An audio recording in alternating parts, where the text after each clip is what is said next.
live with the feel-good jukebox musical Mamma Mia.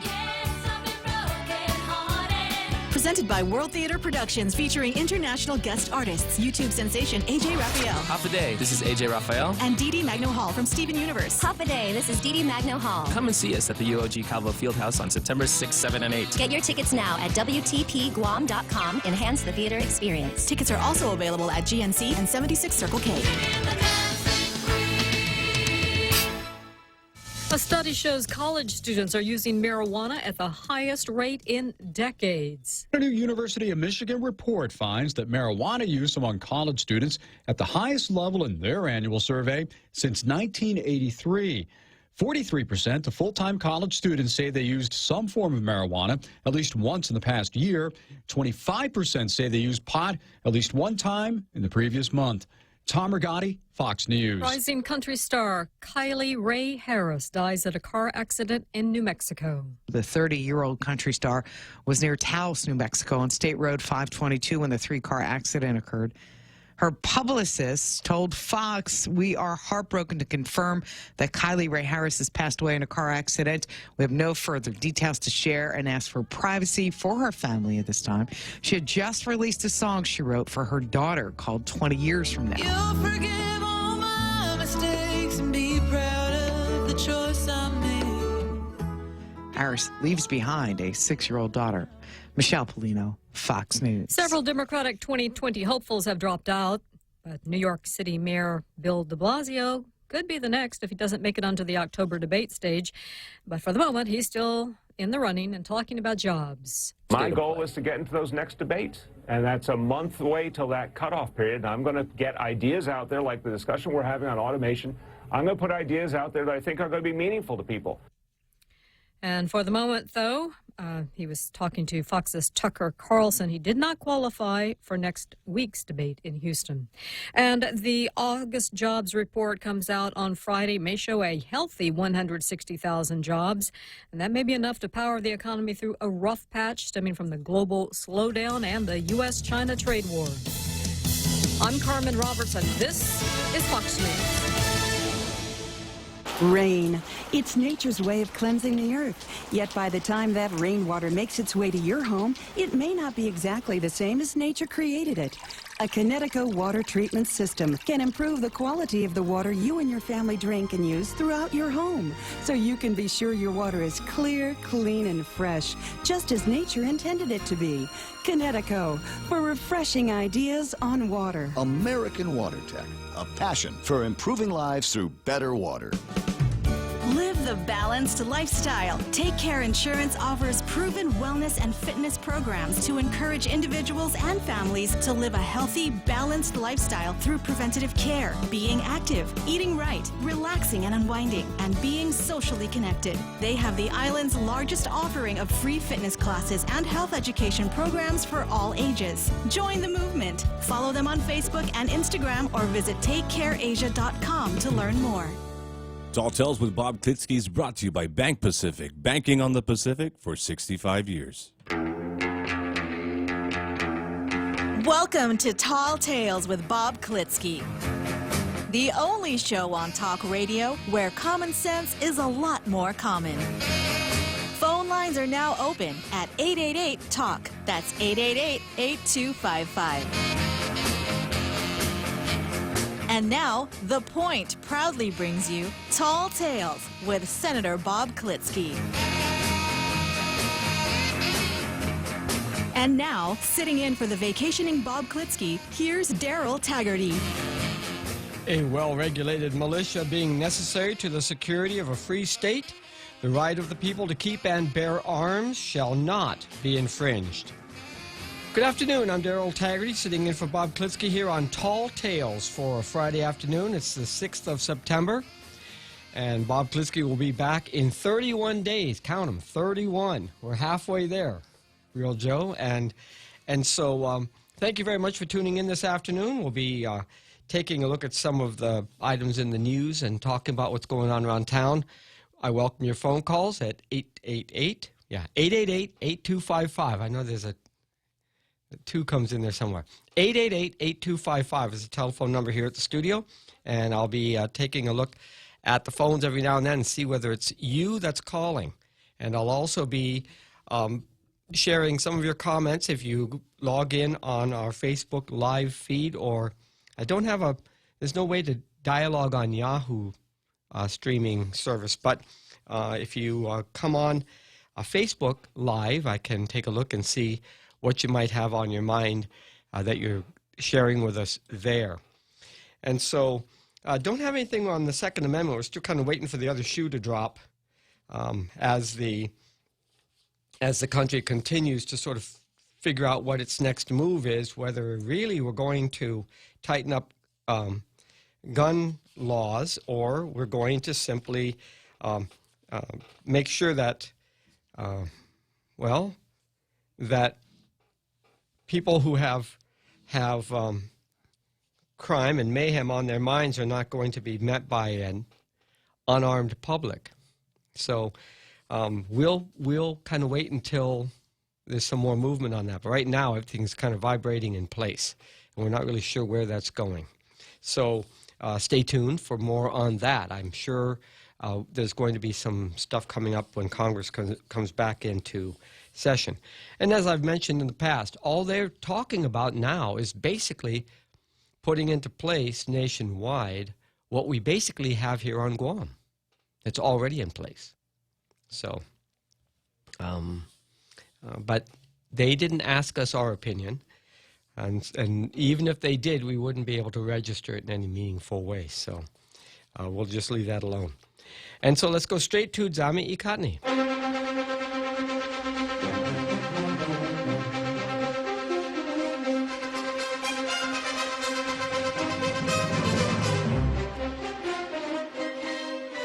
And I'm very happy to say that both Pacific Daily News and the Guam Daily Post have good local editorials of local importance available for us today, and so we're going to be taking a look at them. PDN says, "What's best for us?" And the subtitle is "Cut Gov Guam Costs, Roll Back Tax Hike." And in the Guam Daily Post, the editorial is "Allegations involving campaign funds can be quickly fact-checked and should be." And so, yeah, I thought I turned that down. There we go. Okay. And so let's get right on to it. Before I start we'll start with the Guam Daily Post. Allegations involving campaign funds can be quickly fact-checked and should be. Before I start reading it, you've heard me say that where we meet is in the public space, not necessarily in our private lives. We do have interests in common, such as observing laws, rules of the road, rules of civility.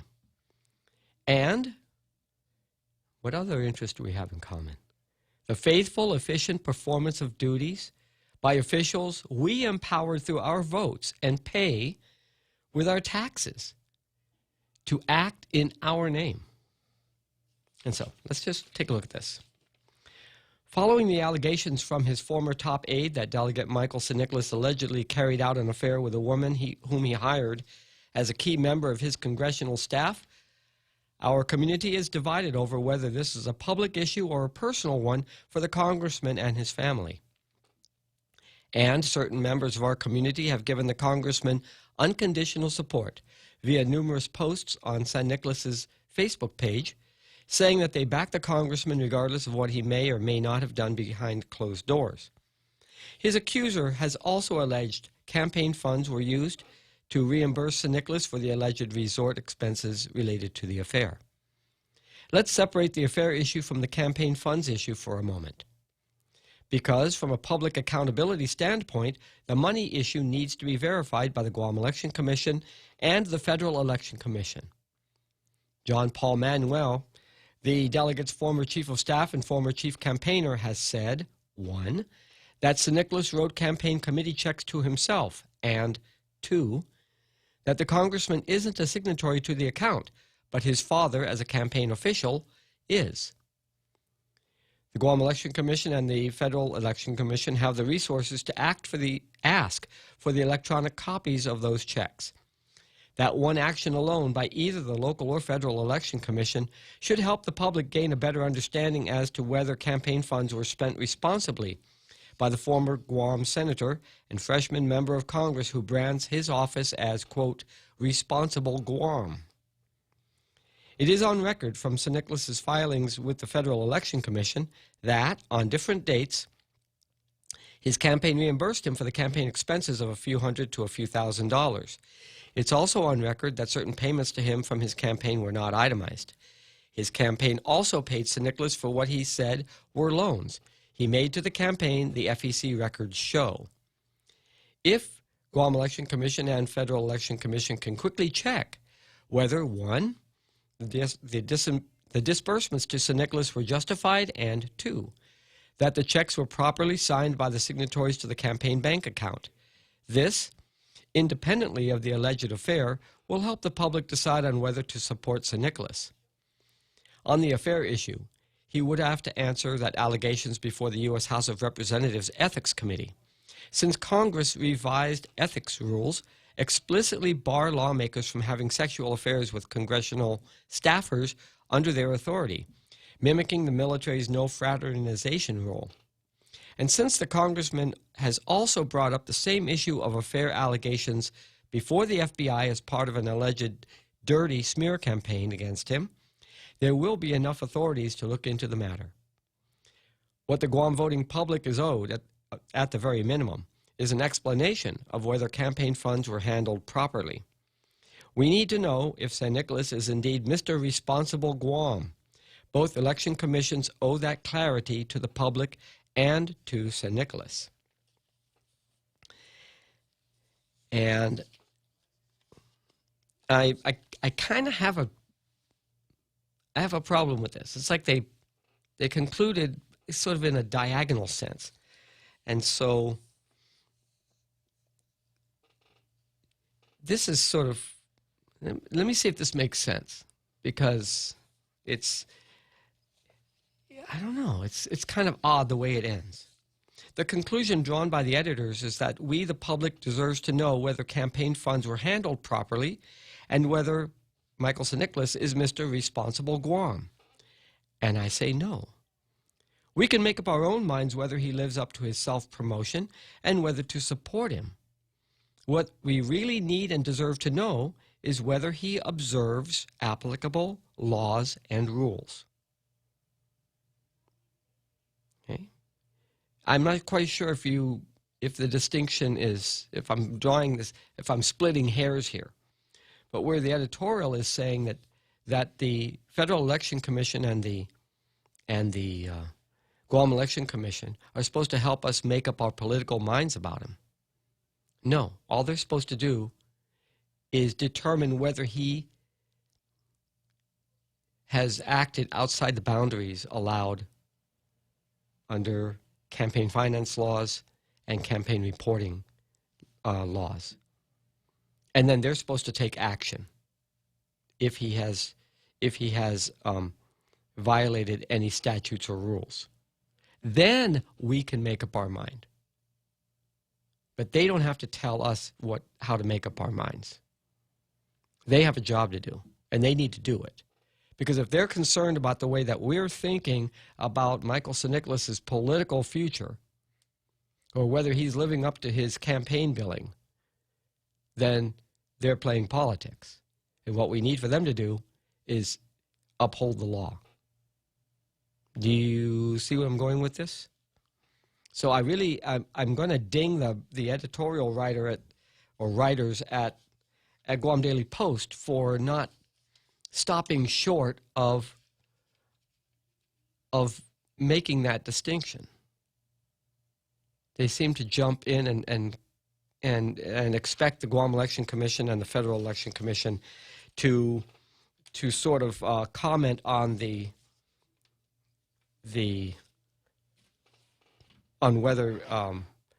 whether Michael St. Nicholas deserves political support, and that is not their job. And what does the PDN have to say? What's best for us? Guam, cut GovGuam costs, roll back tax hike.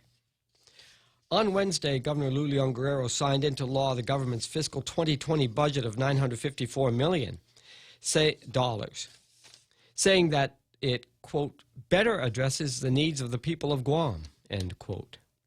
What she means is that it better addresses the needs of the government of Guam and its employees. While the budget revives a rainy day fund to reduce the deficit and save for emergencies, and means new police officers, it also reinstates increments for GovGuam employees, while not making any substantive or lasting cuts to operational costs. The implementation of federal tax reform measures under the Trump administration meant local government revenues would be reduced by about $58 million. To cover the shortfall, senators passed a law to increase by 25% the business privilege tax, boosting it from 4% to 5%. The higher tax rate was supposed to end after 6 months, giving elected officials time to right-size the government by identifying savings measures and cost cuts. They didn't do that. The higher tax rate was maintained for fiscal 2019, which is about to end. Now the governor wants the business privilege tax rate of 5% to remain, quote, forever, unless there is a new source of revenue to make up for the $58 million gap. She says she's open to any proposal that will secure the revenues Guam needs to keep stable, except cut the size and cost of government of Guam. And among lawmakers, only Senator James Moylan has pushed to roll back the tax increase through legislation, and he's also proposed measures to reduce GovGuam costs. And while elected officials continue to refuse to make long overdue and necessary cuts, the consumers of Guam are made to suffer. Politicians would rather serve the needs of the government of Guam and take care of its employees rather than do what's best for the entire island. Their obstinance means higher prices for everyone. We're all paying more for groceries, clothing, and other retail goods and services. We're forking over more of our earnings to pay for transportation and housing costs, as well as other expenses. This community needs elected officials to do what's best for all of us. Cut costs and roll back the business privilege tax to 4%. Did you want them to say more? Are you expecting them to say something else? And to that I say, great. I agree with everything that's said here, except for crediting Senator Moylan for proposing to do what's already on the books, authored by former Senator Frank Ogden and passed in the same law that raised the taxes in the first place. The writer of that editorial in the PDN today should already know that if we follow Senator Moylan's recommendation, the reorganization and cost cutting should be deferred until his bill is debated, passed in session, and implemented by this administration, and not to implement the current law. Let's wait until we get his bill passed and let's follow his proposal, right? Is that the logic here? We expect Governor Leon Guerrero and the oversight chairs in the legislature in each of those committees to, quote, well and faithfully support the laws of Guam. That's in their oath of office.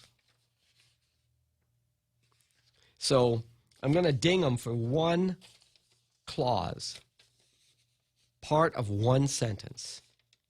It's about 1 1/3 lines out of 1, 2, 3, 4, 5 in one paragraph.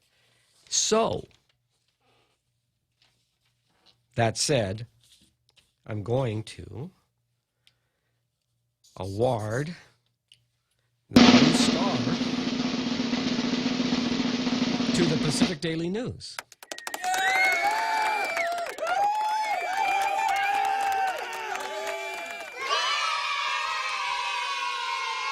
I kind of wish I would even recommend that if you don't have anything else to print, take this very same editorial and just revise it a little bit for the topic of the day and reprint it. And you could do that once a week, and I'd be happy. Now, I'll tell you why. This has to be said over and over and over again until they get the message. If you haven't noticed, they're waiting for revenues to rise. They're looking for ways to grow the economy. That's a good thing. But you don't see increasing productivity with the same money being spent. You don't see things happening, more things happening just with the same budget. And you don't see any deadwood being proposed to be cut. You don't hear anything about them discussing that, do you? So we've got the same old, same old. Don't touch anything. Let's just wait until we can figure out how to make $60 million more in revenues. It's really hard to expect that with the federal government pulling out $200 million of spending that should have started this fiscal year and moving it up to Tinian, and pulling $243 million of military construction spending for next year and using it to build a military base on the border between Mexico and the United States. Because the wall on the Texas-Mexico border and U.S.-Mexico border is to be a military facility. And the purpose, stated purpose, is to reduce the numbers of military personnel required to seal that border. And it would become a military facility. So it'll be patrolled. It'll be maintained by the United States military. And they still have to acquire the land. They have to condemn it. They have to sever it, file it, in the, land offices, civilian, county land offices, and then start to build. And in the meantime, the Marines are not getting what they need here. And as quick as China's moving, if you think anybody's stealing a march here, nobody's noticed how fast things are moving around here. It's going to take that much longer to do.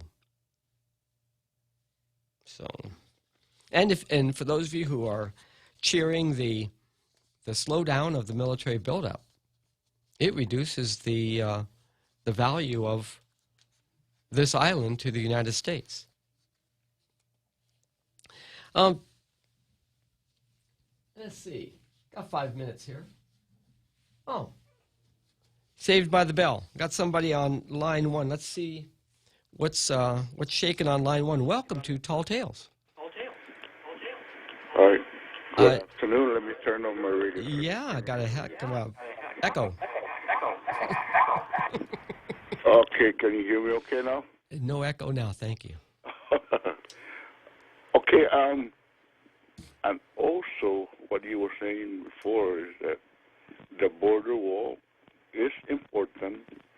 It is important for Guam to have that border wall completed, because if we can prevent all of the narcotics going into the United States from Mexico, it would also slow down the supply of narcotics coming to Guam.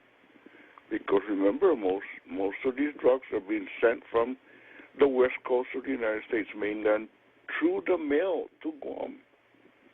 So it would help us also to solve our methamphetamine problem here in Guam if we complete that border wall there. In other words, we got to keep fighting the cartel, the Mexican cartel. I don't doubt that a bit. Not a bit. And that drug interdiction needs to be done. But even at that, that wasn't the justification, the original justification for the wall. It was to stop migration. And it'll be effective on migration, and it'll be somewhat effective on the to slow the movement of drugs. But as long as the United States as a market in the world is willing to purchase the drugs, that's going to get through somehow. They'll just go a different way. So are we going to put a wall there too? I mean, I'm not saying don't do it, but just think of you know, you got to pick and choose your battles, right? Now, if we don't need to put $200 million into Guam, we'll put the $200 million over in Tinian, and we don't really need to put the $243 million into Guam. We'll put it on the Mexico border. Then that reduces the value of Guam by $443 million in just 2 years of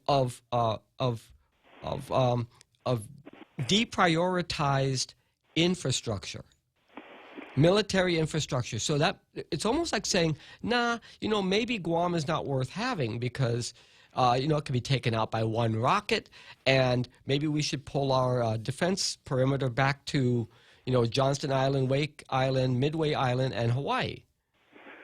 But I think you might be misunderstanding this whole situation here. I don't mind. I mean, I hope I'm not offending you by saying that, but as far as I understand this, the only part of the military build-up project that's going to be delayed by at least a year is the firing range complex and the ammunition storage complex. But everything else is good to go the way they are now, like building the base itself, building the barracks itself, and the military housing itself is still going to go on. Because Japan has already committed, they've already signed an agreement, the U.S. government and Japan, that they are going to move the Marines here no later than the year 2025. Okay, so they have to meet the deadline. Whether the Marines already are here into 2025 and they don't have enough time yet to complete the ammunition storage or the firing range, then so be it. But at least the Marines will be here getting ready, you know, to go ahead and start using firing range whenever it gets completed. Oh, perhaps so. Tom, I don't take offense at all with what you're saying. Not at all, so don't worry about that. It's a good discussion we're having in front of everybody. The concern I have is that once you start saying that we don't need this facility out here yet, or even with the Japanese giving the money for it, the money went from Japan to the United States, and it could just as easily be given back to them if they're not going to build out the island, out the facilities here on Guam. And there are other things that the military could spend that money on, because they, you know, that some years back, the Navy side of Anderson Air Force Base was also in part proposed to be joint base with the Japanese self-defense forces, so that they could deploy this far down on their patrols and have facilities ready for them. And so, sorry about all the static, but my landline somehow screwed up. I'm calling you through my landline, and yeah, but anyway, it's popping, but it's not. Doesn't sound so bad over They here. don't need this part of the project. They're just delaying it for at least a year. Yeah, and they're not saying that they're not going to do it. They're just postponing it for at least a year. And at the same time, this is one of the things I want to bring up on a future show when there isn't anything really happening much. I'm going to go through the Marine Commandant's strategic guide for his next 4 or 5 years. And it has to do with reprioritizing and realigning the way that the Marines do their business. And we'll see together, I'll go through this with you on the air, and we'll see whether it means that Guam is more or less important. And we'll kind of walk through that together. But that's kind of where we're at. The discussion started when they were talking about not bringing the Marines to Guam, but trying to put them in Australia and Hawaii. And that was what, a year and a half, 2 years ago, something like that, when that whole discussion was going on. That was the first glimmer of it, because war fighting is not the same now as it was when it was planned out, 10, 15 years ago, when we were talking about moving the Marines from Okinawa to Guam. And so the plans can change. they can evolve. And so I'm concerned that these things may be evolving in ways that we are really not in our interest. Do you want to hang on, Tom? Or okay, thank you. It's 4:32, and we'll be back with more Tall Tales after this. We understand what matters to you because at Docomo Pacific, we're a family too. With the Now Family program, mom, dad, and kids stay connected on the latest devices the whole family can enjoy. For just $155 a month, get 3 lines with 30 gigs of 4G LTE data each, and endless use of your favorite apps without affecting your monthly data bucket. Add more, get more, save more. Docomo Pacific, better together. Some conditions apply. Family Finance has been serving the people of Guam since 1959, and they'll continue to be there for you in the years to come. Whether you're looking to get a personal loan for that summer vacation or paying off those long overdue bills, Family Finance has got you covered. Apply for a personal loan from $1,000 up to $3,600 by calling Family Finance in Agutya at 475-4545, Upper Tumon at 647-5626, or in Dededo, 633-4473. Family Finance, serving the people of Guam since 1959. Tall Tales with Bob Klitzkie is brought to you by American Water Tech, a passion for improving lives through better water. We now return to Tall Tales with Bob Klitzkie, soaring over the confusion with his superpowers of truth. Call 888-TALK. That's 888-8255. And now, sitting in for the vacationing Bob Klitzkie, here's Daryl Taggarty.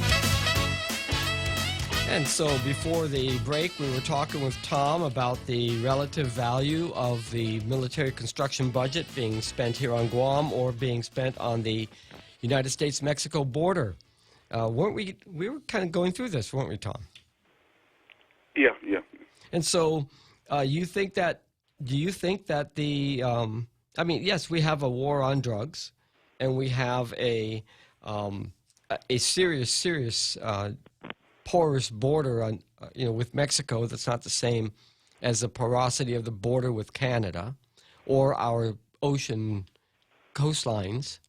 And so do you think that on balance that the United States should be fortifying the Mexico border and not following through on its timetable for building out the realignment here in the Western Pacific?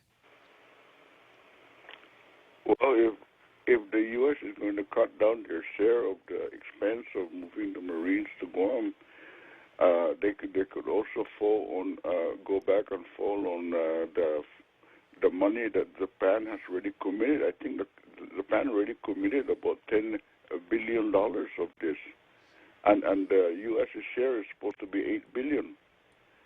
So they could, if Trump wants to use a lot of this money that's committed to the construction in Guam, they could always, at first, go ahead and use all of Japan's money, and then later on, they could go ahead and make up for the part that they pulled away from the Japanese money. Maybe, or they could stiff the Japanese and say, well, thank you, we think that you have been that we've been carrying too much of the load for defending you up to now, and so maybe we'll just go ahead and accept your money, and we'll use that to build out, and especially since your governor of Okinawa said that the land is worth 35 times what it was worth when you were occupying it. Isn't that what the governor just said when he visited a couple days ago, right? 35 times. Even do that. I mean, even ask Japan to go ahead and foot all of these entirely, And I know the government of Japan's going to have to go for it because the people of Okinawa are really adamant that they need to reduce the Marine presence in Okinawa. That's right. No. All of this is consistent. But if the United States is not going to honor its commitments to do what it said it was going to do, like last week, last month, last year, then what does that signal to all of our allies in the region about what the United States thinks about the importance of staying engaged in the Western Pacific? Yeah, I don't think the U.S. is going to go back on its word, as far as their commitments, but I think they just prioritize things. They have to figure out what is more of a priority, what is more of a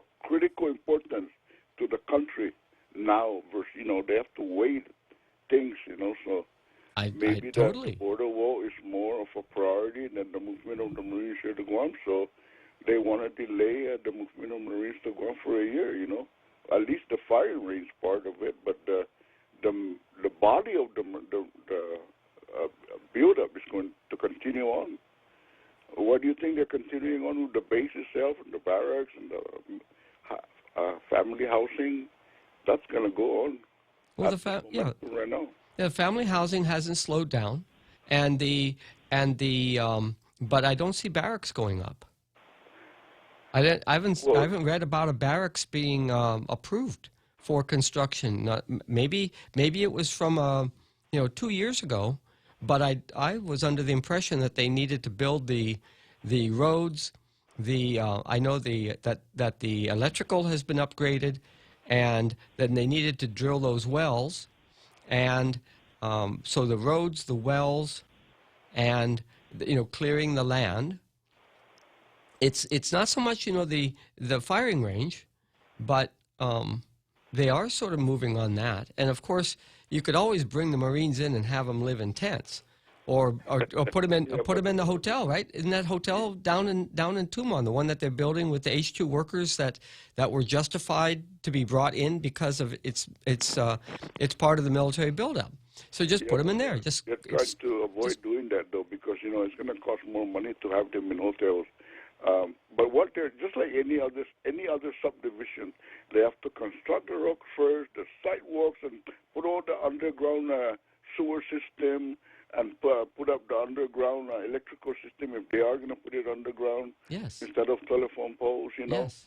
They have to do all that first before they start constructing the buildings itself inside of certain parcels, That's right. And and that's why I was saying over the last 2 years, we have seen the slowdown of $443 million worth of construction.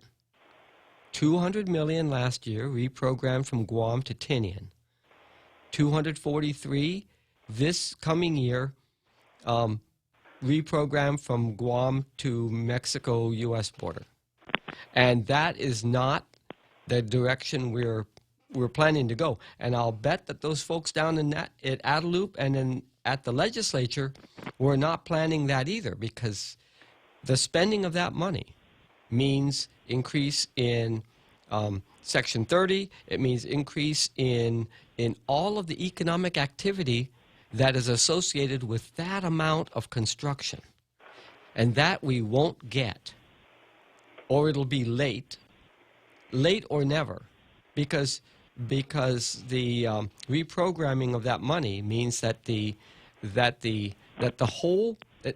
all the plans will have to be re-examined, since the priorities are not the priorities of the president, and he's willing to move the money to something that is. He's deprioritized it.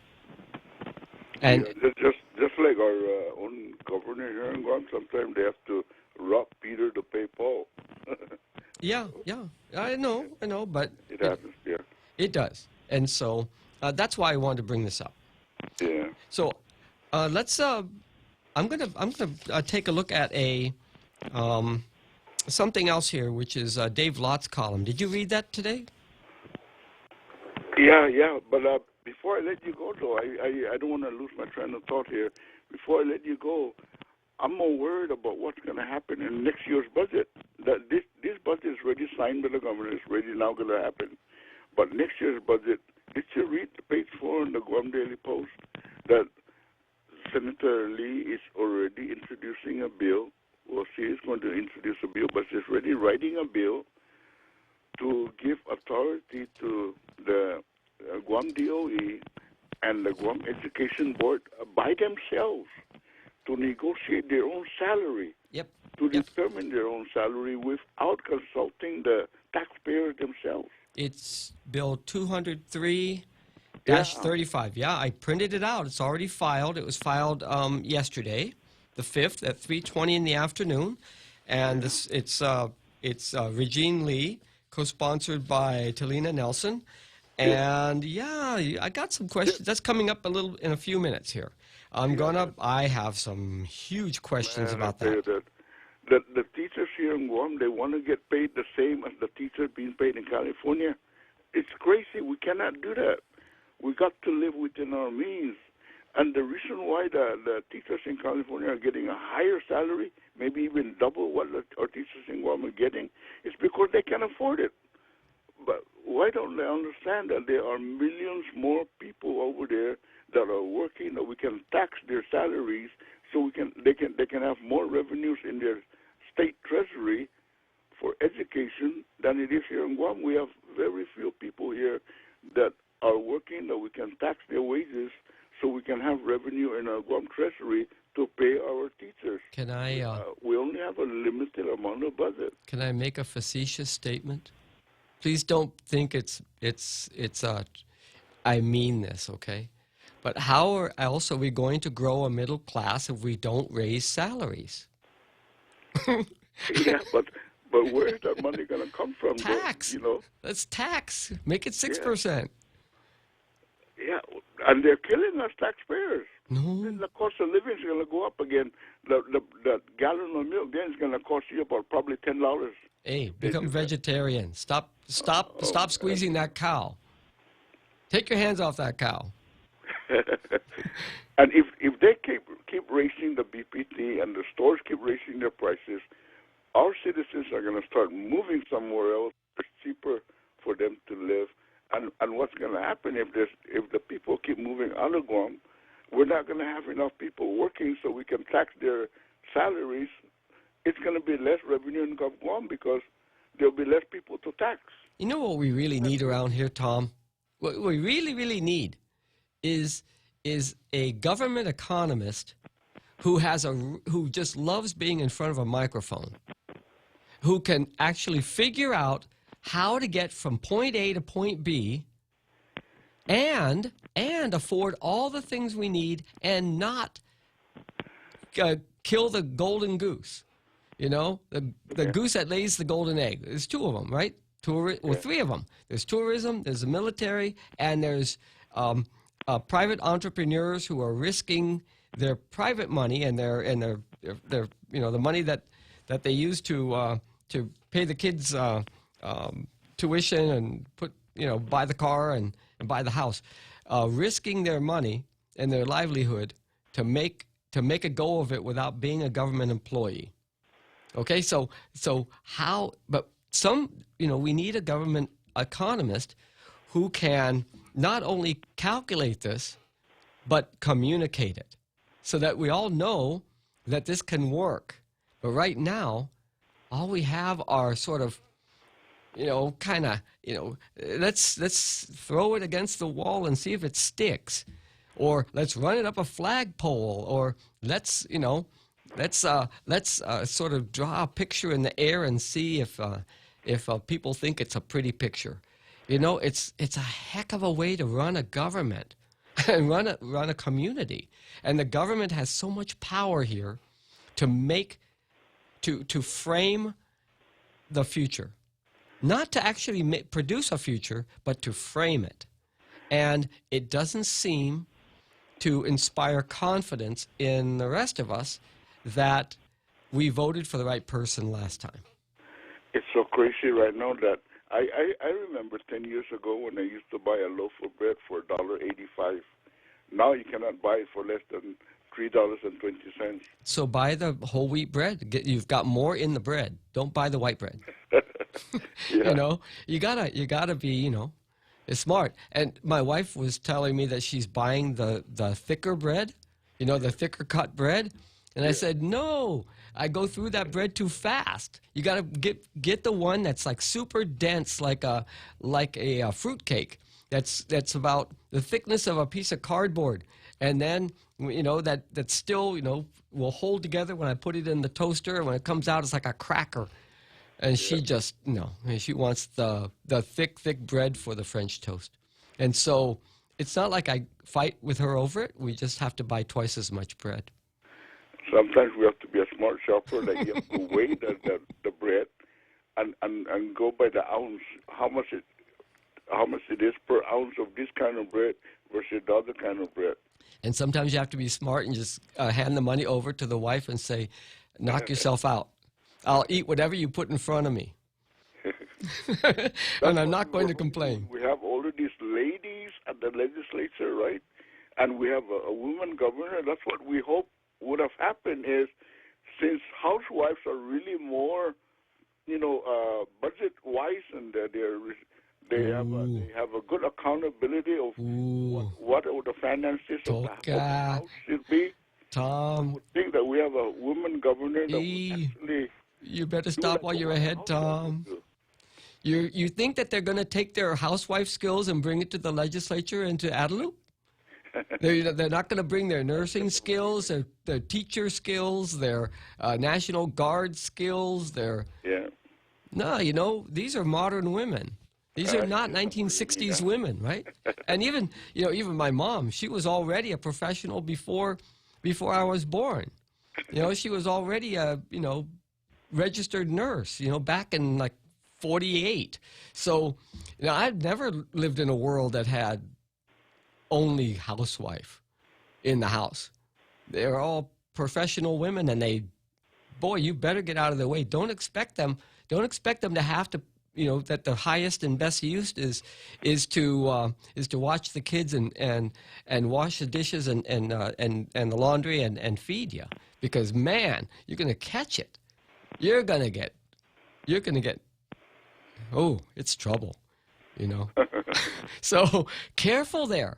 I want these women to apply themselves, but it looks like they're just like men, They want to be just like men. They want to campaign the same. They want to get credit the same, and they don't want to act. They don't want to bring their nature.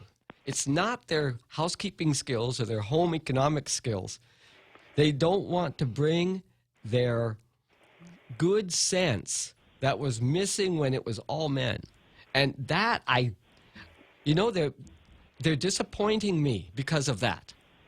I want them to care. I want them to care more, maybe because I'm a Democrat, right? I don't want them to be entrepreneurial. I don't want them to be, I want them to be hard-nosed about it, but I want them to care. And then I want them to communicate. Imagine our budget right now that the governor just signed into law is over $950 million, right? Yeah. But by this time next year, are we going to have $1 billion budget, or maybe $1,100,000,000 or something? Oh, let's hope. Let's hope we can. Let's hope that they say, sure, we can afford this. That's what we're all shooting for, right? A bigger and better. Yeah. Grow. Yeah. Feed the kids, put them to sleep. They're going to be bigger tomorrow. Thank you, Tom. Good to have a chat with you this afternoon. Let's take a break here. It's 10 minutes till 5, and another 10 minutes, and the roads are going to be clogged by all sorts of people who are going to be ready to enjoy just another weekend here on Guam. And so let's take this break, Real Joe, and we'll be right back with more Tall Tales. GRMC's cardiology department treats most complex heart problems. In our catheterization lab, cardiologists use imaging equipment to treat clogged arteries that can cause heart attacks or heart failure. We perform balloon angioplasty, stenting, and other life-saving cardiac procedures. If you suffer from a heart condition, have your provider refer you to GRMC's cardiology clinic at 645-5500. GRMC, where patients are partners. At the mall, as you enjoy your shopping, dining, or entertainment, you could also win 3 great cars from Atkins Kroll and thousands of prizes in Micronesia Mall's Cars, Prizes, and Getaways game. Present your mall receipts and have a chance to win the renowned performance Chevrolet Camaro, the unapologetic rugged Toyota 4Runner, or the head-turning Lexus ES350 Luxury. Getaways to Manila, courtesy of Philippine Airlines, plus prizes from Foot Locker and Burger King. The more you shop, the more chance to win in Micronesia Mall's Cars, Prizes, and Getaways game. Tall Tales with Bob Klitzkie is brought to you by Bank Pacific, banking on the Pacific for 65 years.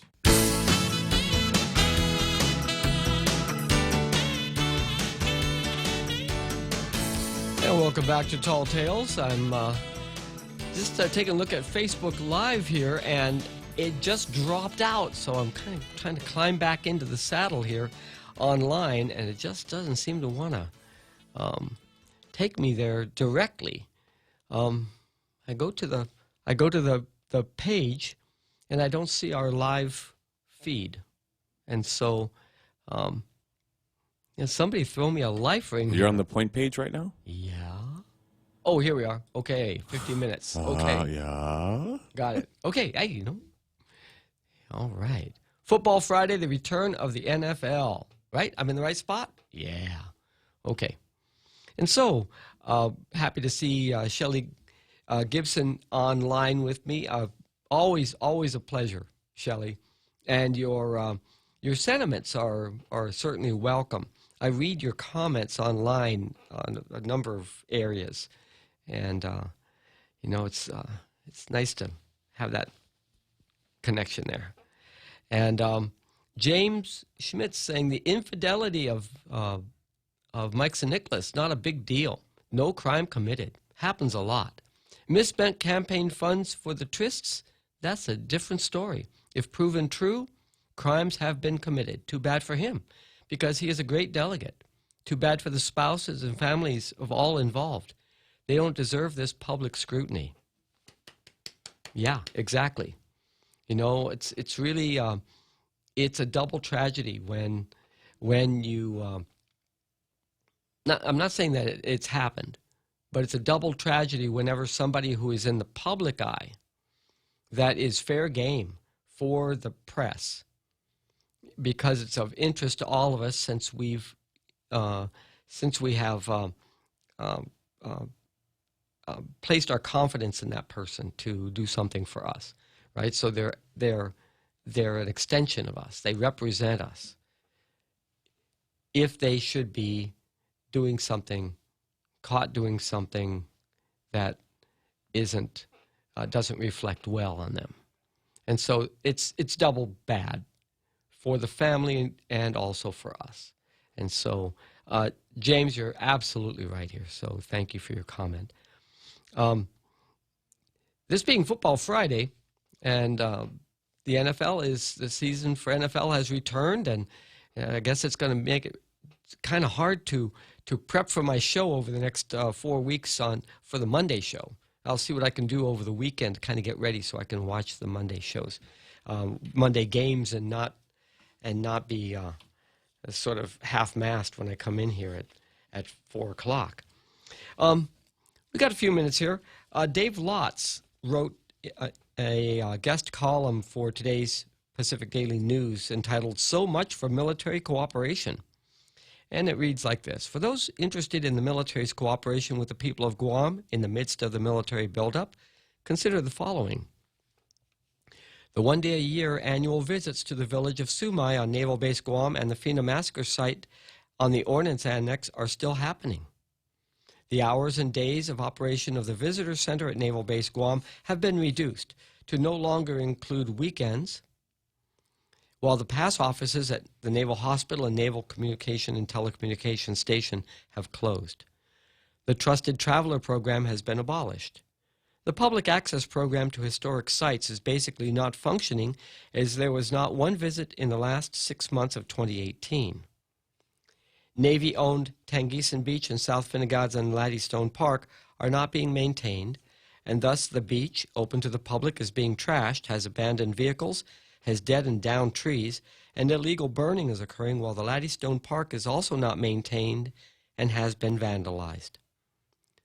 The destruction of Chamorro heritage sites continues as reported in the Guam media on almost a weekly basis. Most prominent was the desecration of Magua that began in October of 2018 at the site of the future Marine Corps base. The popular exercise walking area adjacent to the Jigo Fire Station will be closed this month. Meaningful public participation in proposed action, such as the establishment of the Finnegads in Danger Zone, are being denied, while public participation in historic preservation discussions, annual meetings, and tours is also being denied. Don't expect the Navy to change their plans by making comments on the programmatic agreement memos. Requests for a pause in the buildup have been denied, with virtually no dialogue between the community and the Navy. Have a nice day and enjoy the military buildup. Dave Lotz, waxing poetic here. He's been a long-time observer and participant in the relationship with the military. He's worked for the military. He's worked for the government of Guam in senior positions. And he has been an engaged citizen resident of Guam for as long as I've known him, which is over 30 years. And he is helping us to take some cues to inform us on the real relationship between the United States government and the civilian community on Guam. It is not their job, the military's job or mission, to cooperate or in any sense make Guam a better place for residents to live. Their activities happen to, but just peripherally. Section 30 fund payouts are celebrated in the media with the smiling face of the federal official signing for their release, as if we should thank him for doing the job Congress told him to do. Congress designed Section 30. We can thank Congress that federal taxes are not paid into the federal treasury and local public services are not reliant on local taxes only. But we really should not be looking to the military to improve the quality of life on Guam. They're going to do what they have to do. And if the headlines in yesterday's newspaper and today's media in the States are any indication, you can thank President Trump for slowing down the military buildup. So, love you, Dave. I'm glad to see your smiling face and your. I saw your post online, Make My Day, and your turn article in today's paper. It's 4:59. Time to let everyone who gets off at 5 o'clock do so and make their ways to the car. And while they do that, we'll be playing Fox News. And I guess as they're getting to the car, they're going to miss the halftime show here on Tall Tales. But we'll be right back after the Fox News and halftime show here on The Point.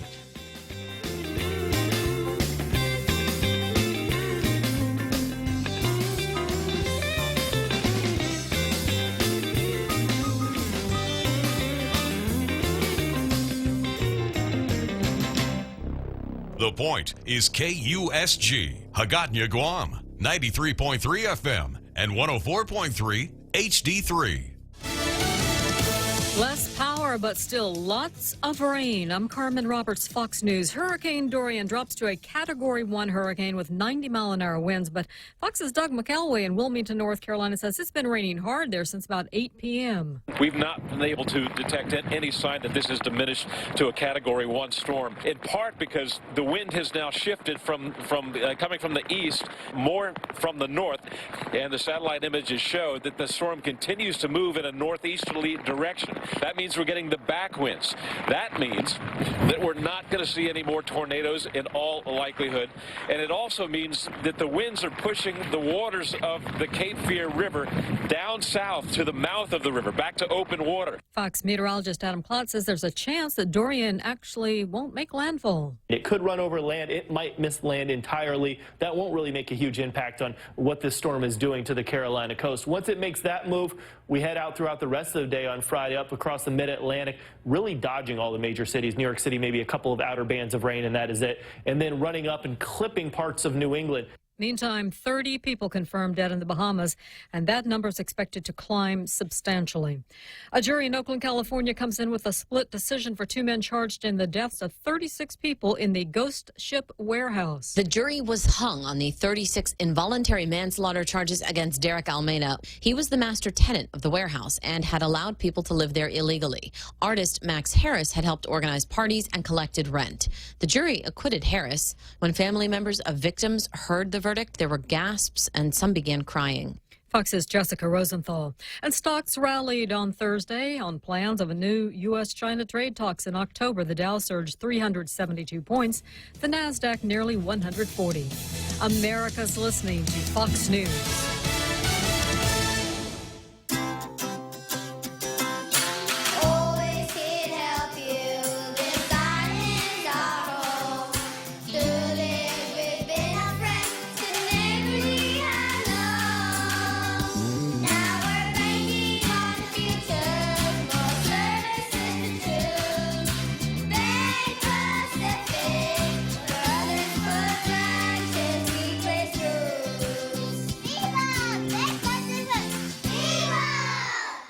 ready for some football?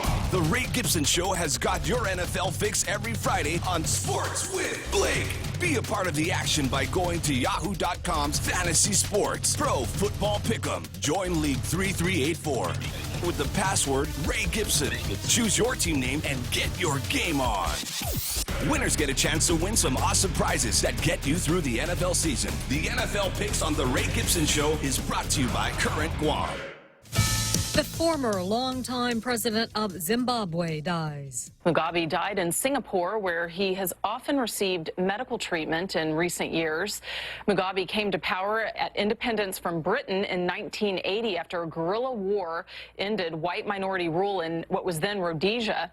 He was heralded as a model leader, but that image steadily eroded over time as his leadership became more authoritarian. Fox's Laura Ingram. Robert Mugabe was 95 years old.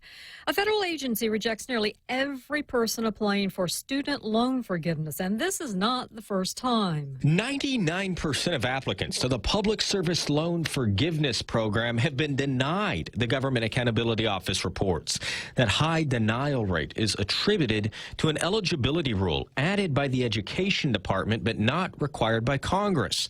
The Student Loan Forgiveness Program was created in 2007 to help borrowers who work for public service employers for at least 10 years.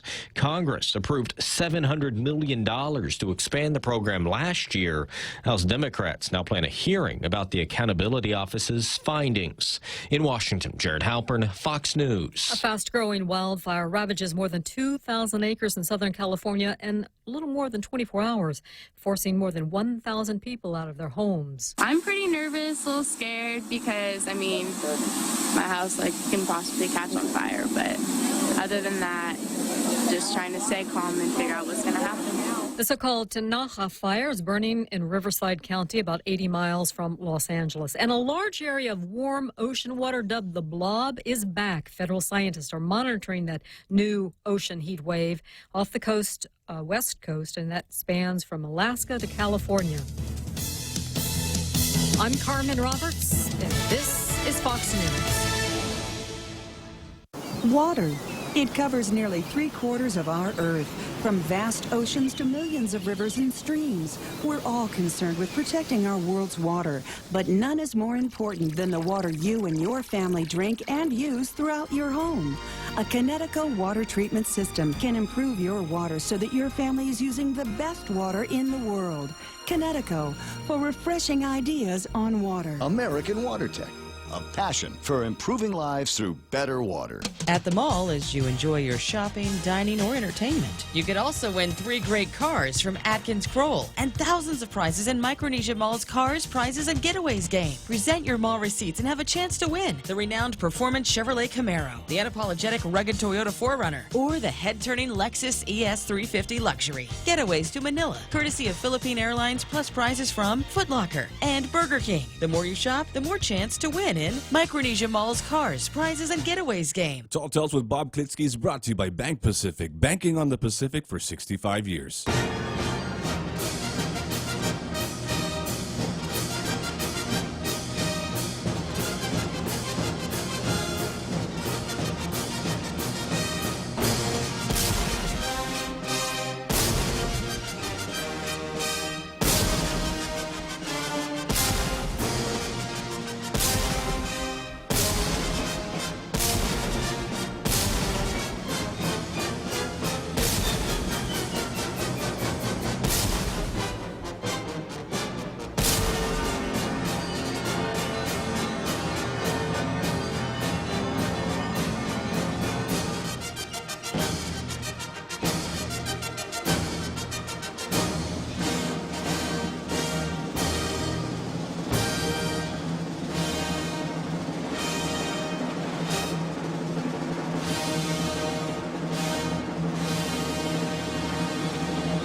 Welcome back to Tall Tales. I'm Darrell Taggarty, sitting in for the vacationing and, well, off-island, Bob Klitzkie. He'll be back in how many days here? 31 days. Yeah, 31 days. I'll be here for another hour, and right up until 6 o'clock, and then we'll all go out and and start our weekend again. This time last week, we were ready for a 3-day weekend, so we're just finishing up a 4-day work week. And with this 4-day work week, we have, here's a weekend again. So for those of you who may be just sort of hitting your stride late in the week, sorry, can't work tomorrow, got to go home, and can't come back until Monday morning, and you got to be ready then. Starting out this hour, I want to start with an article that was in the Guam Daily Post today on page 24, entitled, "What U.S. Workers Need Most." And it was a special to the Washington Post by Jenny Durkin. And Jenny Durkin is mayor of, I can't get it out. I almost said Democrat. Jenny is a Democrat. And she has been so recognized by being elected to be mayor of Seattle. And she goes through, I don't want to, well, what's interesting about this article is the parallel to the discussions we're having here on Guam. But what's important is not how in common we are, but how we have to craft our own solutions here on Guam. That even, no matter how similar our problems are, our solutions for Guam have to be crafted right here. Nobody can come from outside and tell us how to balance this out. Okay, so let's take a look at this. We are living through the most disruptive era since the Industrial Revolution. From life-saving discoveries to green technologies to better ways to stay connected, the new economy's gains have been enormous. But for too many workers, the shifts have been dramatic and unsettling. Hard-fought worker protections, wages, and benefits have faded, along with the brick and mortar of the old economy. Now, long-term jobs are giving way to gig work. Real wages have barely budged for workers. For many Americans, owning a home is out of reach. The transition is threatening the fabric of our country. We need to change course. Cities like Seattle are at the intersections of these seismic changes. We are America's fastest growing city over the past decade, fueled by innovation, technology, and jobs. But our story is, in many ways, still a tale of two cities. Exploding housing costs have pushed too many longtime residents out of our city and into the suburbs. Too many of our neighbors are experiencing homelessness. Too few are building any wealth. Bridging the gap between what we need and what we can afford is the key to America's future. While a number of outdated laws and regulations need to be changed, 4 steps will help create the new framework we need throughout the country, and we already know they work. First, workers must be paid fair wages.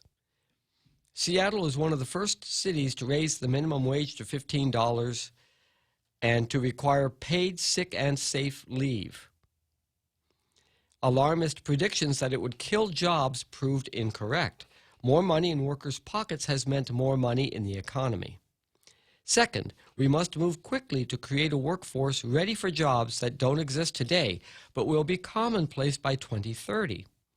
In the state of Washington, we know that a majority of jobs will require a post-secondary credential or degree and will be in top industries such as healthcare, information technology, or e-commerce.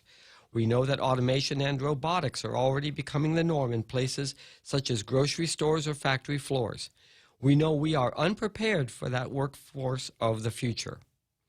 To get ready, we are making education more affordable. Seattle will pay for 2 years of community college for any public school student to prepare our kids for the jobs of the future. And to start preparing kids even younger, we offer free preschool and subsidized daycare to families that need it most. Next, we must come together around a national plan to create more affordable housing. While our city has leveraged more than $700 million in public and private resources in affordable housing over the past 2 years, it is not enough. One of the greatest drivers of inequity in our cities is skyrocketing housing costs. According to a new report, nearly 1 in 3 middle-class households spends more than 30% of their incomes on housing. That is an unsustainable trend. We need to acknowledge that government policies have helped create and continue racial disparities, including in housing. Lack of access to home ownership is one of the key contributing factors to the racial wealth gap. We need a national housing plan that prioritizes wealth building and home ownership, especially for communities of color. Finally, we need to build in financial fairness for gig economy workers, most of whom are independent contractors. This large and growing group of workers, like ride-hailing drivers, often work long hours to enrich companies that currently are not providing minimum wages, sick leave, retirement, or health care benefits. Unchecked, these new employment models will destroy what's left of the covenant between labor and management that built the American middle class. Balance needs to be restored by creating workplace standards for gig workers. To do that, different industries will require tailored solutions. Seattle was the first city in the country to have a Domestic Workers' Bill of Rights, which guarantees to more than 30,000 nannies, house cleaners, and other domestic workers the minimum wage, rest breaks, and discrimination protections. And our Domestic Workers Standards Board has been charged with developing strategies on other potential portable benefits, such as retirement. None of this will be easy, of course. Many in Washington, D.C. and state capitals will work hard to protect the status quo. Others in business will work to protect their bottom lines. But America's workforce, living in cities or not, cannot wait. If our country takes action, we may still have a chance to save our disappearing middle class and, with it, renew the nation's greatest promise. Not talking about the American, well, it is the American dream, isn't it? That's Jenny Durkin, mayor of Seattle, writing to the Washington Post with that column. And it is a close parallel to what we're understanding is happening here on Guam. The government of Guam is probably the biggest driver of middle-class growth on this island. You see jobs for the, that used to be civil service jobs for the military have gone to now base operating contracts. And the work is still being done, but it's a different wage level and are largely being carried. The jobs are good that are there, but they're not the same as the jobs we had before. And those jobs are somewhat renegotiated every time there's a contract gets changed.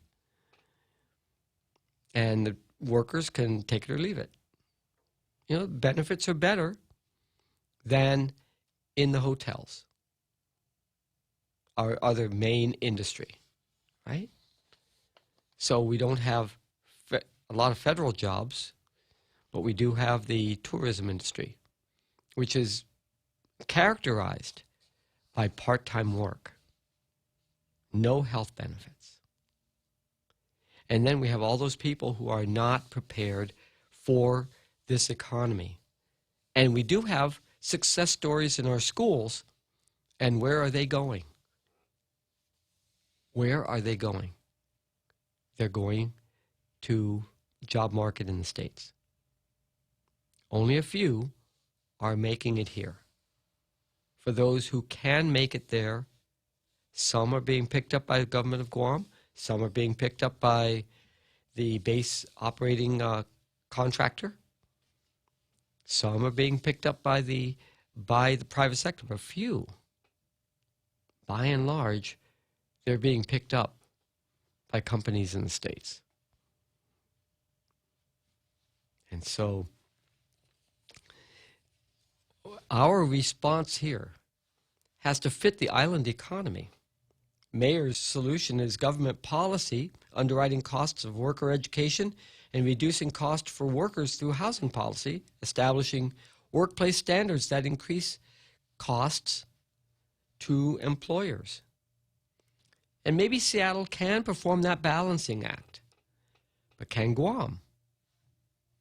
Personally, sitting here in front of you, I believe we can.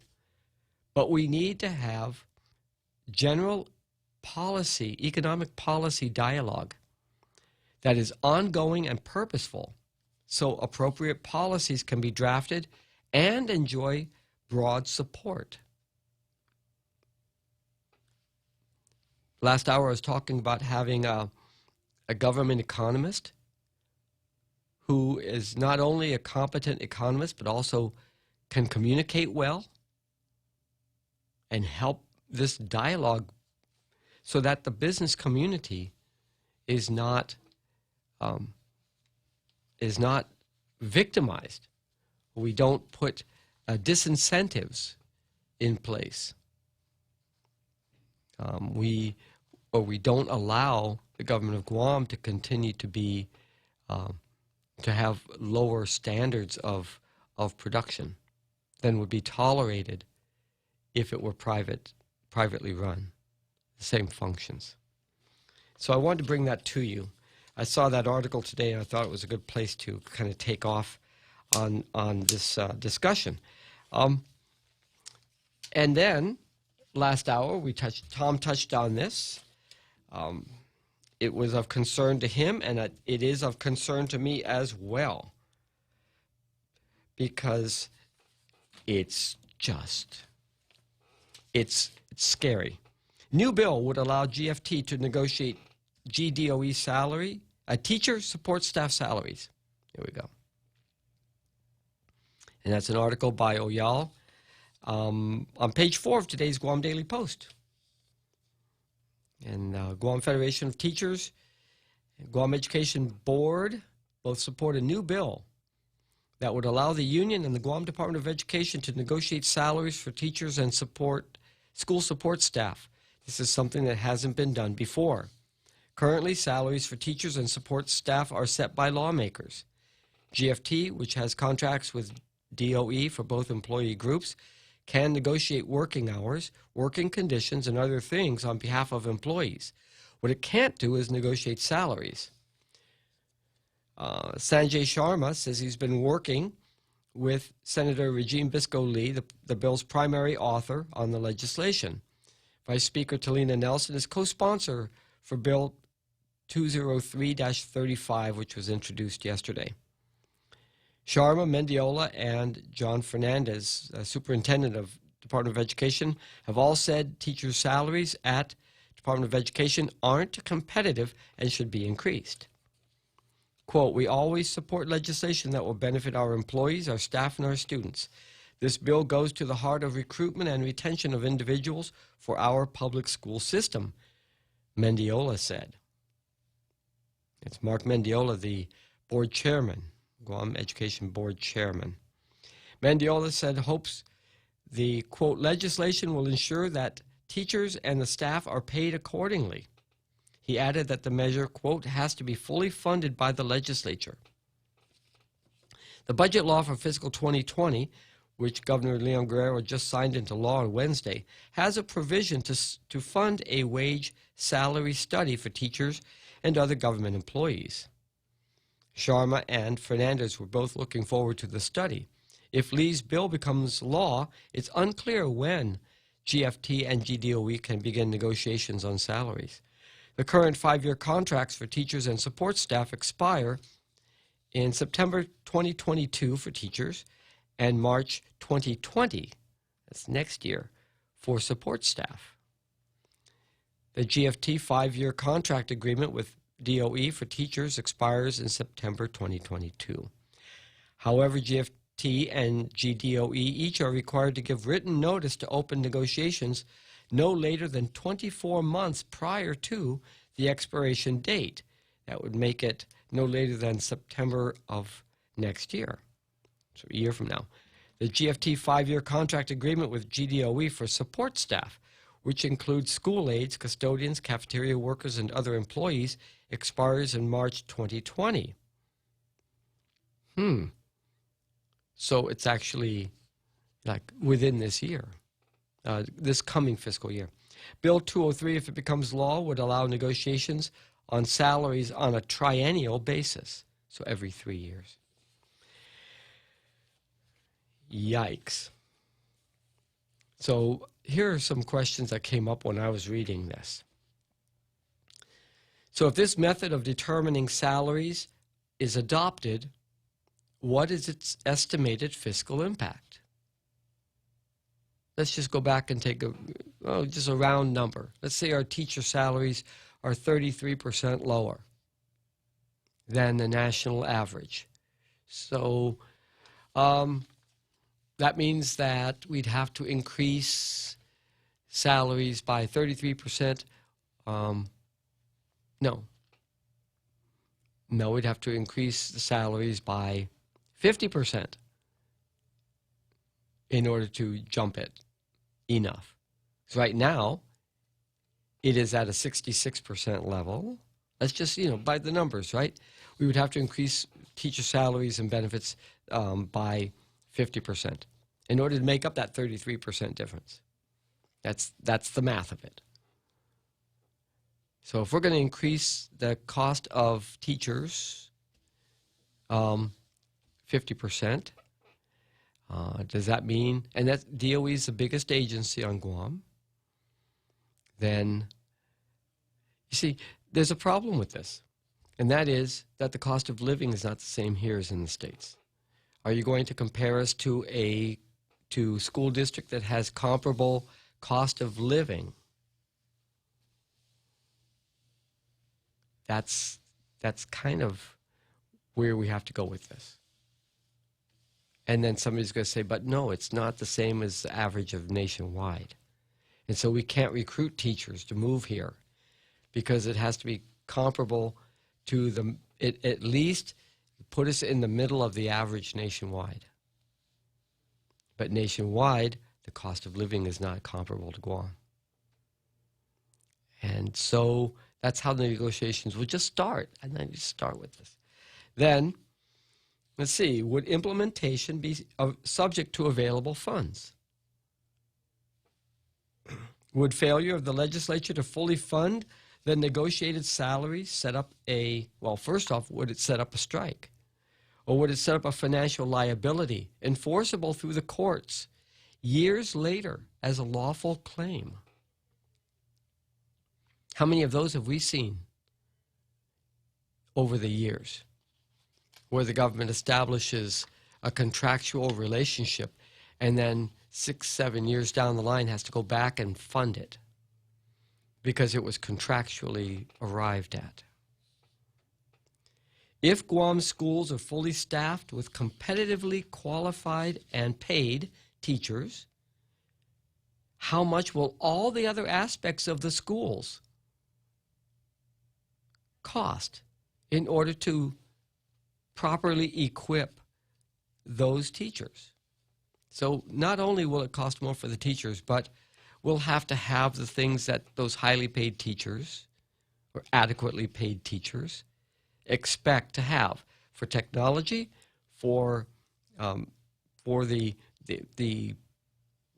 quickness of having air conditioning fixed, for having adequate time off, comparable time off for, maternity leave and sick days. And so you have to have substitutes coming in that are fully qualified as well. You see, at some point, the budget balancing by the legislature defines the quality of services we receive in all areas of the government. Can the legislature continue to meet our community's needs without allocation of the budget being compelled by external events and external processes that they set up? If they pass this bill, it will dictate the way that the legislature is required to pass a budget. To some people, they say, yeah, education has to be prioritized. So we'll pull the money out of other functions of the government. That's one way to reorganize. That's one way to reorganize. If you're not going to just sit down and reorganize. And so that's when I take a look at this, take a look at a bill like this that says, okay, we'll just delegate this out, and whatever it is that they have to do, they'll do it, and we'll be good for it. This is what happened when the legislature had to spin off the power plant and waterworks because they couldn't keep their fingers out of it and they couldn't run it properly. They couldn't do what had to be done. So they spun it off and they set up a CCU to make the decisions. And they allowed the CCU to go ahead and float bonds and to let the rates rise to wherever to match the demand. But it no longer was the decision of the legislature. So the legislature had less to do. Good.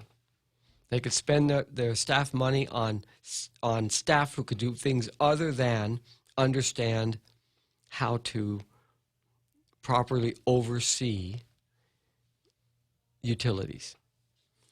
They kicked the can down the road for how many years, and the federal government had to step in and take away solid waste. You know, the trash truck coming down your street to pick up your trash every week. Couldn't handle that. Couldn't do it right. Couldn't close the ORDOT dump. And we had to spend how many millions of dollars for an outside consultant to come in and oversee the process. And we had to pay for all that. We just increased the cost because we had to get because we wouldn't make the decisions ourselves. Very inefficient. We could have saved the money, done the right thing, and still gotten all the very same work done. And now here comes another idea. Oh, let's just go ahead and outsource we'll let DOE set their salaries, and then we'll go ahead and we'll cover it. We'll cover it. Whatever they negotiate, we'll take care of it. It's almost like, why do we need a legislature? You know, if they're not going to make decisions, if they're not going to reorganize the government, they're not going to keep their hands on the steering wheel for us.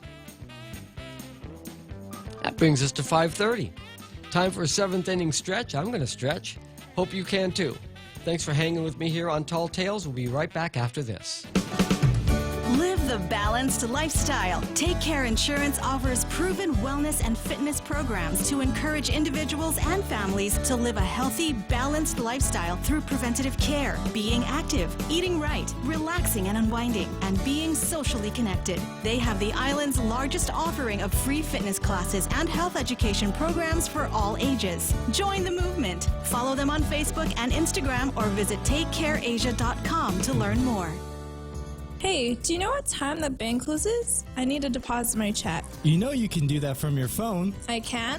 With Bank of Guam's mobile app, it's easy. Just endorse the back and snap a pic to deposit it into your account.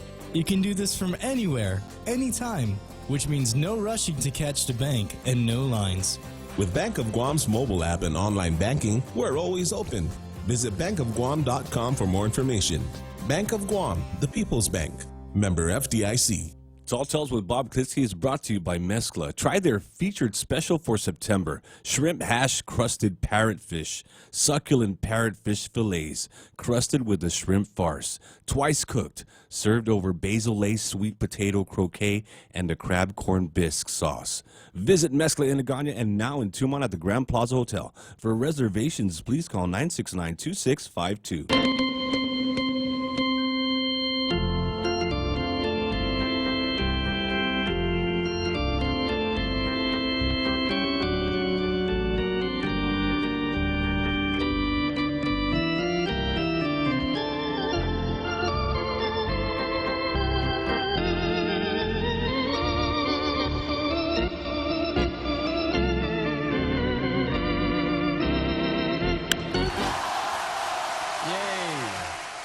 Baseball. That's baseball. We're about to have the football season start, and my baseball team's not in the running. They've they've been holding down the bottom for most of this season. And so I get enthusiastic when I see the weekly summaries of how well they have done, whether they've won or not. You know, I mean, they're in the fight, right? They're there to play the game. So, but they sure do add to their opponents' records. They are doing that. They are helping their opponents' records, helping to boost them up. But 3 a.m. on Monday probably won't be played here. My team will be playing Philadelphia. So let you know what. Either I'll be wearing my team colors when I come in on Monday, or I won't. And so, and there goes my Facebook crashed again. So let's pull it back up, and we'll see what's shaking there. In the meantime, while I'm getting this together, let's see. Senator James Moylan wants the people of Guam to vote on whether the business privilege tax should be rolled back to 4% from its current 5%. If you got something to add here, and certainly you're welcome to add, you can call 888-8255. I was just taking a look at Pacific Island Times. GMH physician makes nearly $500,000 in 1 year. My goodness, and she's pretty too. Wowie zowie.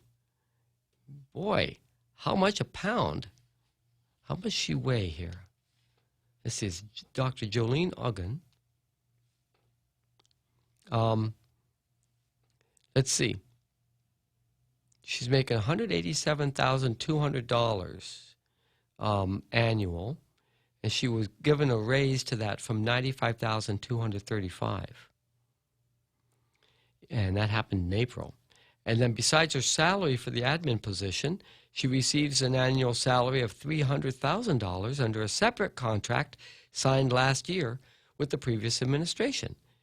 And for both sets of salaries, she makes $487,200 a year.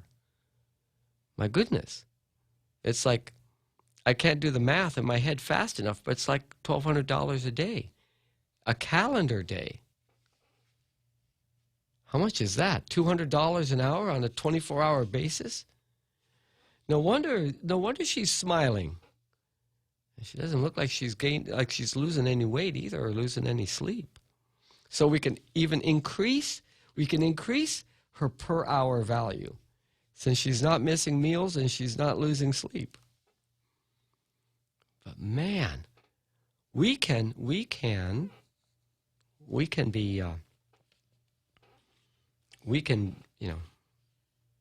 take heart that she is improving our hospital as Associate Hospital Administrator of Clinical Services. And she's entitled to retirement and life insurance benefits on top of that. And let's see, April 4, she became the Assistant Associate Administrator of Medical Services. I'm just reading this now.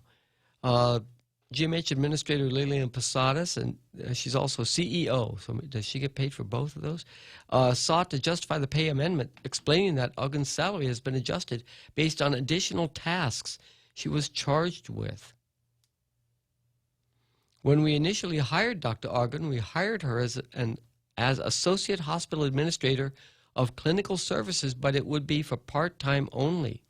Then we discovered that the areas she is overseeing, nursing and professional support, the individual in charge of professional support is getting a salary higher than hers.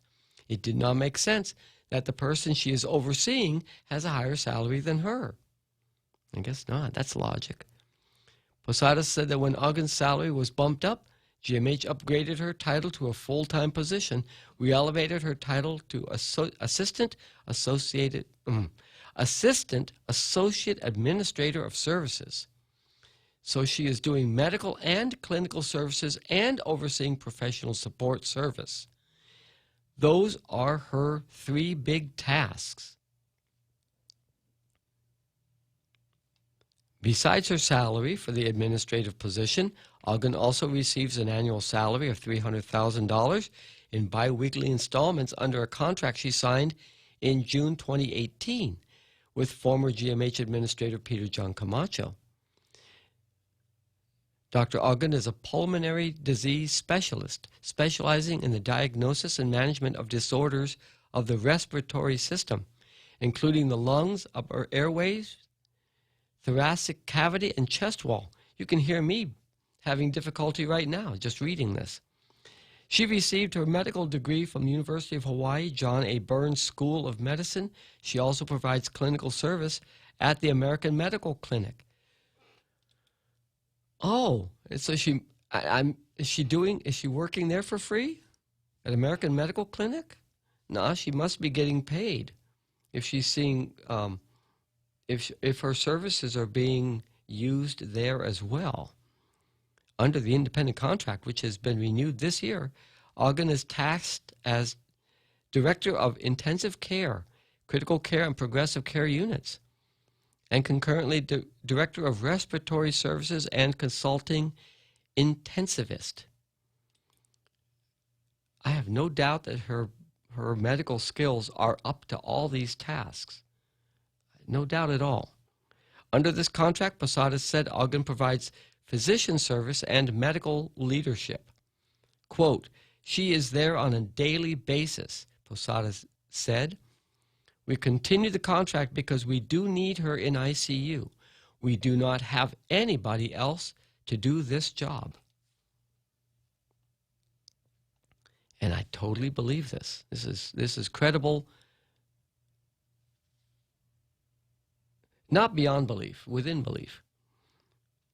The contract was signed more than a week after the legislature conducted an oversight hearing on GMH, in which senators questioned the hospital's pay arrangement with resident and independent physicians.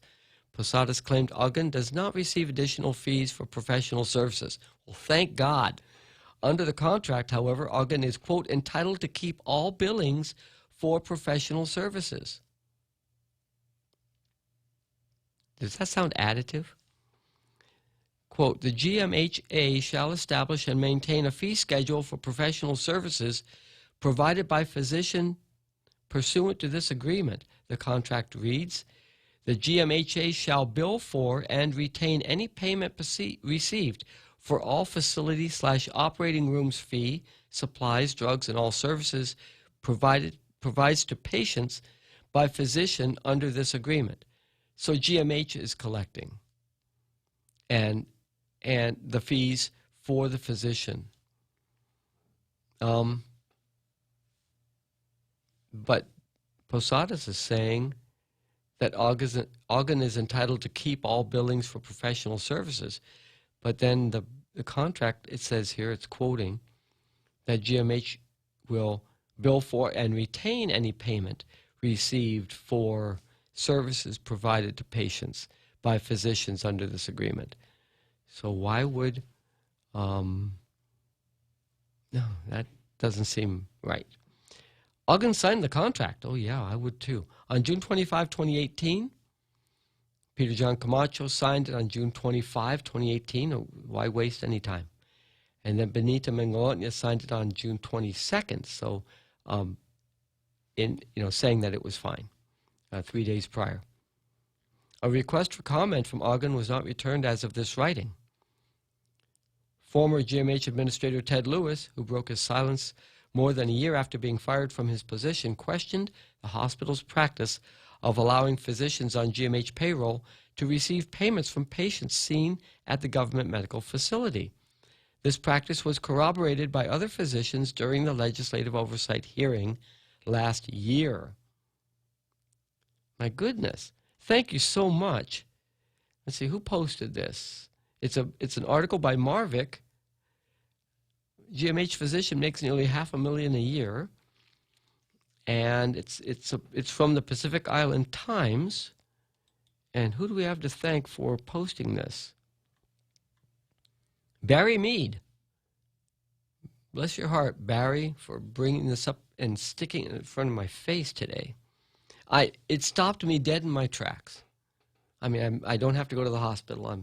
I'm still here, but it just stopped me right in my tracks. So let's see. I'm not going to just. Here I am flipping through Facebook when I'm supposed to be talking to you guys, and let's see. I'm trying to get back on the page and see what you think of this. You can call 888-8255 if you'd like. You can find us on Facebook here, and let's see. Okay.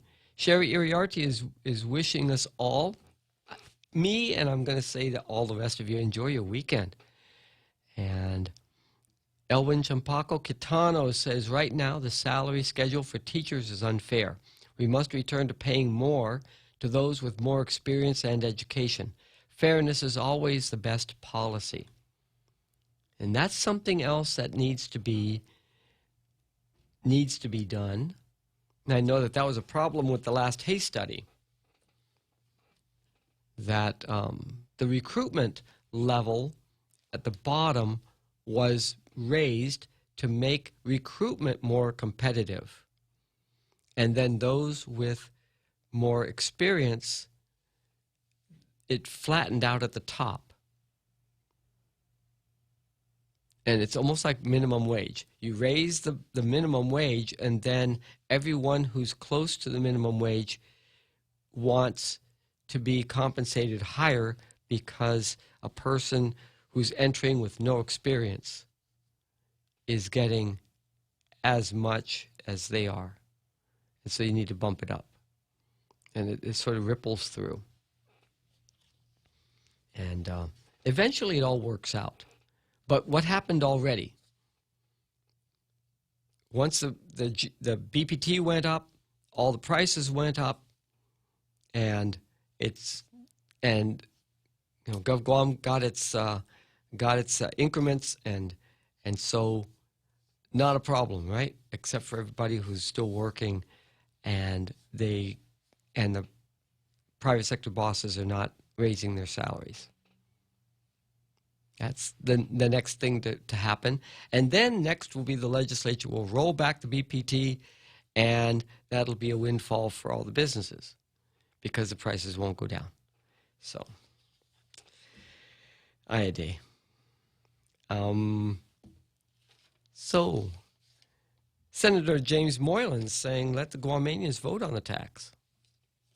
If Moylan's bill, 199-35, passes and the referendum is approved, the BPT rate would be reduced on January 1st of 2021, he says. And then, quote, this will provide the current legislature ample time to address the financial impact. This is Senator Moylan talking. Bill 199-35 requests that the referendum be placed on the ballot for the 2020 general election to alleviate any new costs associated with holding a special election. Well, I'm glad he cares. The BPT was increased, background. Moylan has stated that the tax increase has been a factor in rising costs of goods and services. He notes the tax increase was a popular topic in the 2018 election season, quote, with most candidates agreeing that the tax should be reduced. In the current legislature, there have been several attempts to reverse the increase, including Moylan's Bill 9-35, a straightforward measure that would have rolled the BPT back to 4%. That was followed by Will Castro's Bill 142-35, which would roll back the BPT but also increase minimum wage. Most recently, Moylan twice introduced amendments to the fiscal year 2020 budget, Bill 186-35, to reduce the BPT. However, the amendments didn't receive the votes needed to make it into the budget bill. Governor Leon Guerrero signed the bill into law with a 5% BPT intact on Wednesday. Quote, as stated during the close of the budget discussions, this issue is far from its conclusion, he said. Quote, I am hopeful that this legislature will find ways to reduce government spending, identify alternatives to increasing revenue, so that we can balance the budget while assuring that the BPT is reduced. This is not a one-person effort, but a collective one, and I look forward to participating in the healthy discussions. I guess they're going to eat chicken and not beef. We don't need to vote on the tax. We need our senators to vote on the tax. If they're going to pass the bill letting us vote on whether to roll it back, then what do we need them for? Why have representatives that we send down there to do the work if they're not going to do the work? They're going to toss it back to us. Anyway, even if we pass it, even if we vote for it to roll it back, they don't have to roll it back because they make the laws. They could just reinstate it the next day. They could pass a law saying as soon as this goes into effect, the effective date of this bill to restore the BPT to 5% is effective, at 12:02 a.m. on January 1st, 2021. So easy squeezy. Okay, it's 5:48, 5:49. We have a caller on line 1, but Real Joe, let's take our break right now, and we'll come back to this caller right after this break.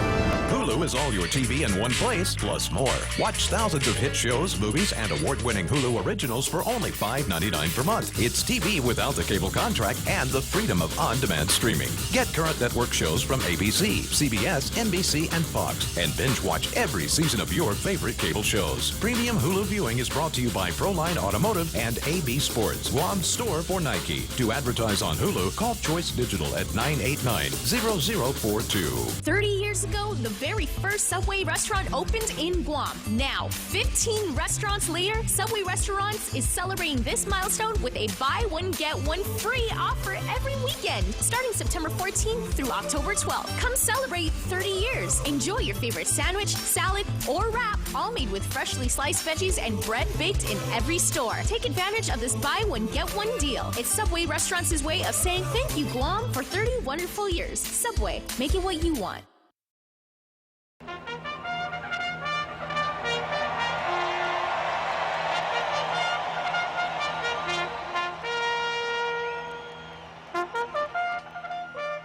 And welcome back to Tall Tales. And it's, let's see, we've got about 8 minutes to go here. Let's find out what's shaking on line 1. Welcome to Tall Tales. Hey, good afternoon, Daryl. Hey, Carl. Welcome. Thank you. You know, I used to be able to set, basically set the clock. You would call right towards the end of Bob's show, and I'd be picking up my dad, and it's like, right there you are. But yeah, I don't know what that says about me psychologically. I tend to call toward the end of talk shows. I don't know why. Well, I don't plan it that way. It just happens. Well, I'm happy to hear your smiling voice today. What's on your mind? Thanks. And by the way, it was nice to finally meet your dad. I'd heard so much about him, but yeah, it was nice to see him. Well, thanks for dropping by that day. Sure. Yeah, it was very nice chatting with you.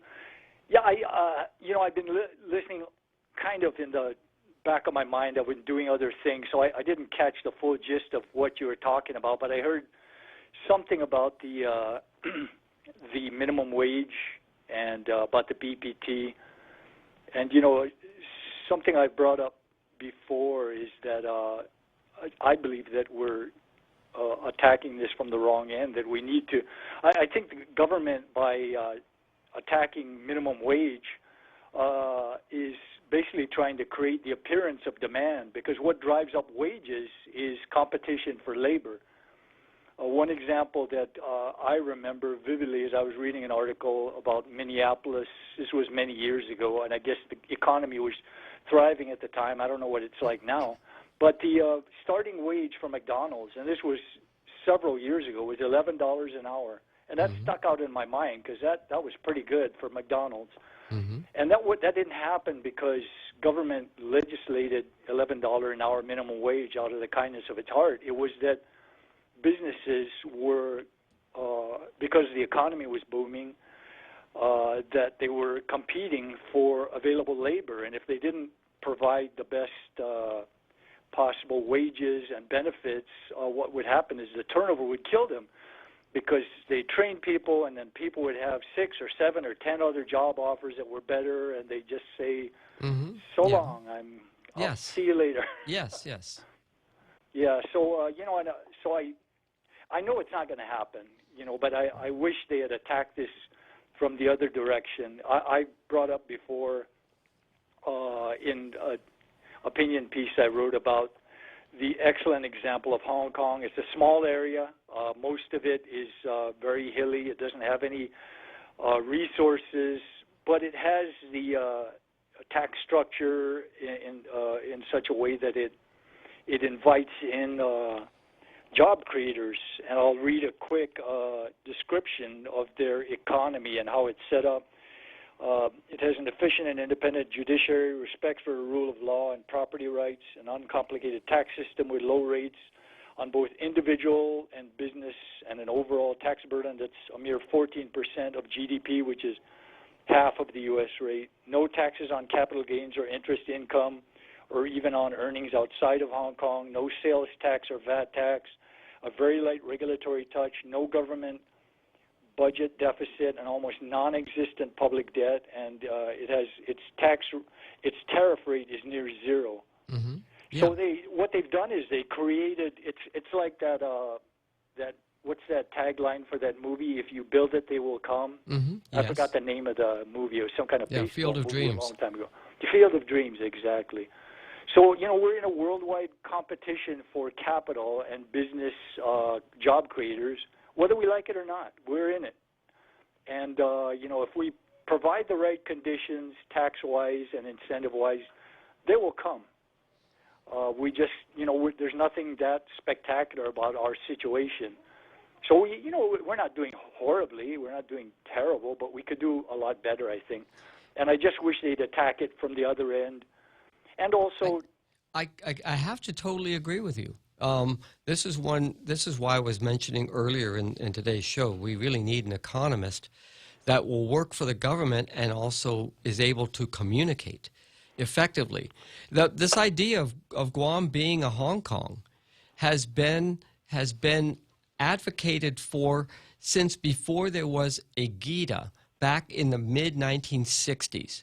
And Guam, the government of Guam, even before we had our own elective governor, was positioned to change the way that it frames the economy. We could have mimicked Hong Kong, and it would not have affected anything.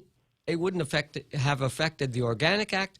It would not have affected the way that government land is administered. It wouldn't have affected just anything.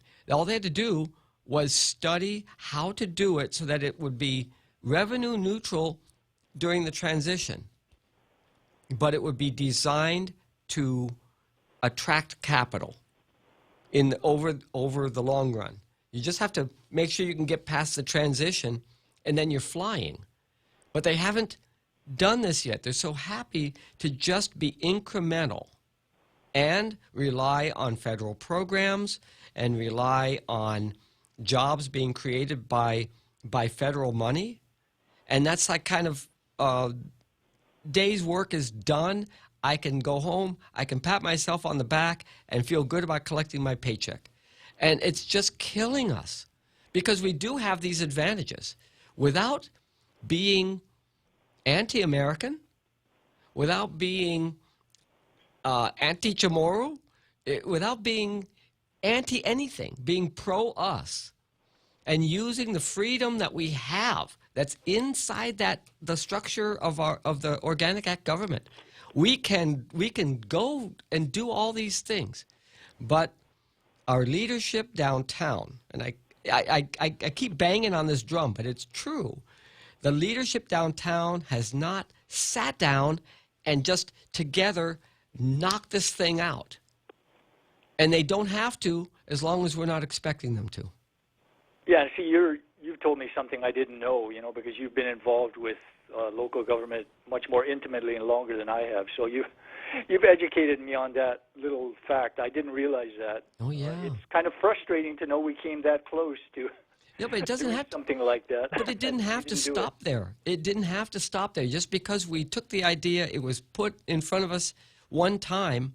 The conditions are still there. We can do this.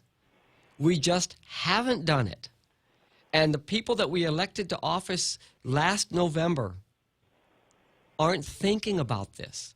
They just want to incrementally do what was done under the last legislature and the last governor and not change anything too much, while we're really poised to just explode economically. The conditions are not right for people to look at Guam and say, I'm going to put my money there because I can make money by putting my money there. Even the federal government's not putting their money here. They're pulling their money out because Guam's not a good deal. Well, we've got to do something for ourselves. And the only people that we can depend on to do this, it's not the business people. The business people who are currently part of the Guam economy are doing what they can with the structure that they've found. We're talking about new investment from anywhere in the world, but we have to make the conditions right. Carl, thanks so much for the call. Have a great weekend, and call me back on Monday if you can, please. All right. Thank you very much. Thank you, Carl. This gets my juices flowing, and this is what happens when you call up here and you become part of the conversation. I'm Darrell Taggarty. I'm going to be heading out to have myself a weekend. I'll be back on Monday afternoon at 4 o'clock. Hopefully the Redskins will have won and I can be wearing my burgundy and gold. And if not, well, so be it. Ray Gibson will be back on Monday morning at 6 o'clock, and we'll take you right on we'll take you again for a ride and see just what can be done. Have a good weekend, everyone. The Point is KUSG, Hagåtña, Guam, 93.3 FM and 104.3 HD3.